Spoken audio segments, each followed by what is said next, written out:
drama Stella associates with Daisy sleepovers. That leaves Tom. He has a work dinner tonight, and Stella isn't expecting him home until late. She told Tom she was going out with friends from her book group, the women who think she's one of them. They're all graduates of impressive universities. In theory, the conversation that takes place with her book group should be incisive and thoughtful. Instead, it focuses obsessively on SAT, ACT prep, college visits, recruiting for field hockey, which everyone refers to as "focky," a word that makes Stella cringe, and the purchase and subsequent renovation of second homes. This is why Stella canceled at the last minute. She couldn't face 2 hours of that kind of conversation, paired with half-eaten salads. They meet at a restaurant where it goes, almost without saying, that everyone will order a salad, then eat only half. Still, Stella is a member of this book club because Lorraine started it. Not everyone is invited to be part of Lorraine's book club. Lorraine Loomis is Stella Parker's best friend. To be clear, by best friend, Stella means Lorraine is the person she sees the most, apart from Tom and the kids. She does not mean Lorraine is the person with whom she shares her darkest secrets and fears. Lorraine enjoys dividing people into baskets. There are 2 kinds of moms in McLean, she once told Stella while they were drinking white wine in Lorraine's backyard. The gorgeous ones and the smart ones. Stella, who had already been a stay-at-home mom for a decade, knew which basket Lorraine had placed her in, which is why she didn't take the bait.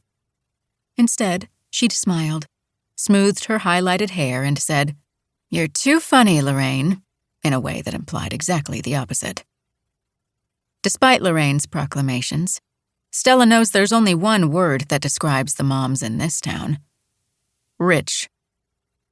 Her phone buzzes again, and Stella glares at it. Probably Daisy.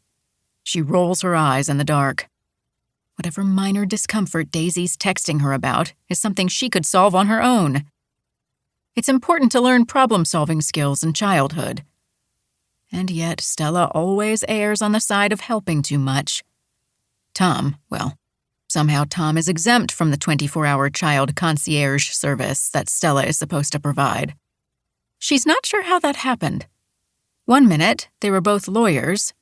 Then Stella was not. It made sense for Stella to stay home with the kids. Her last job before she stopped practicing law was with a boutique law firm that paid less than the cost of daycare or a full-time nanny. The child care benefited them both. But as Tom pointed out, if Stella stayed home, they could funnel the money they would have spent on it into a college savings account. It was hard to argue with that logic. "Kids need consistency," he'd said, cradling tiny Daisy in his arms with a tenderness that made her fall in love with him all over again. He'd just made partner and traveled constantly. The obvious choice for provider of consistency was her. Besides, she liked the idea of being home with Colin and Daisy. Though "like" is perhaps too strong a word. She'd been exhausted by trying to balance work and motherhood. The option of doing just one job felt like an escape hatch, like she'd been underwater breathing through a stir straw and someone had offered her an oxygen mask.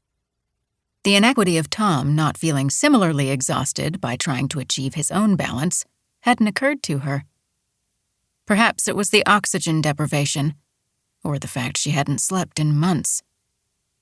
She wasn't at her most rational. When her phone starts to ring, Stella relents. She picks it up expecting to see Daisy's name, but Tom is the one calling. With a twinge of guilt, she sets the phone back down on the step. He'll assume she's in a crowded restaurant with her friends and didn't hear it. She knows Tom is busy.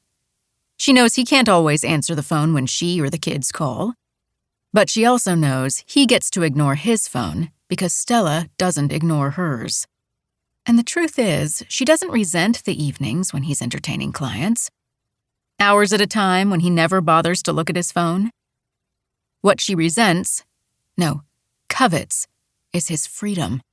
The knowledge that he doesn't have to look at his phone. If something urgent has happened, he knows Stella will handle it.